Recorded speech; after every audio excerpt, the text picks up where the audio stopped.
ओम।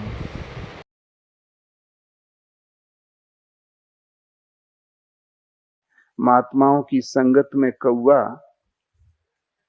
वो गंगा सागर चल पड़ा। ऊपर डाड़ी पे बैठ गया।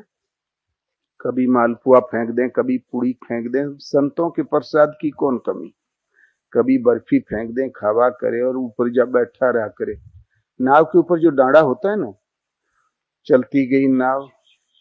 10 दिन नाव चली, तब उसको याद आया अपन वाला भोजन। बोले अरे, तो हमरे वाला भोजनवा तो मिलते नहीं है।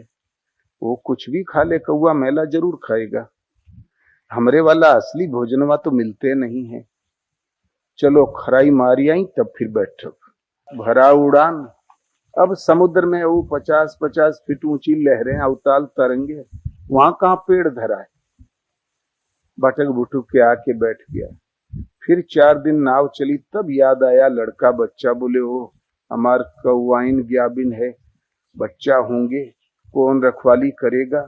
हमार गृहस्थी चौपट हो गई, कहाँ हम इन सदवन के चक्कर में पड़ गए। अब जल्दी भाग चलो। और उड़ा फिर बड़े वेग से, लेकिन समुद्र में कहाँ जाए पता ही नहीं चले। न कोई टापू है, न कोई पेड़ है। जहां देखो तो ऊंची ऊंची तरंगे हैं, समुद्र हरर हरर लहरें। छू भर जाए तो कौवा जी भी चले जाएं भीतर। तब फिर हार मान के अंत में आके डांडे पे बैठ गया। तो रोवत गावत पहुंच गया गंगा सागर। गंगा सागर पहुंचते ही कौवा से हंस हो गया। उसका आकार बदल गया, उसके पुराने भोजन वाली प्रवृत्ति बदल गई और नवीन अब मोती चुन के खाने लगा।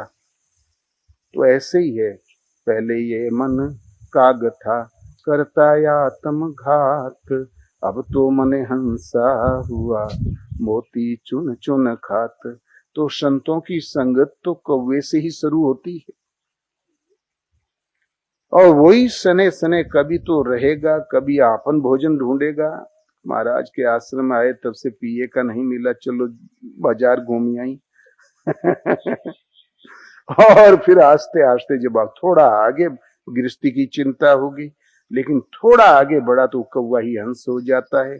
जैसे गुरु बाबा वैसे ही शिष्य, जैसे संत वैसे ही वो भी हंस। इसलिए मति की रति गति भूति भलाई, जब जेहि जतन जहां जेहि पाई। सो जानब सत संग प्रभाव, लोकं वेदन आन उपाऊ।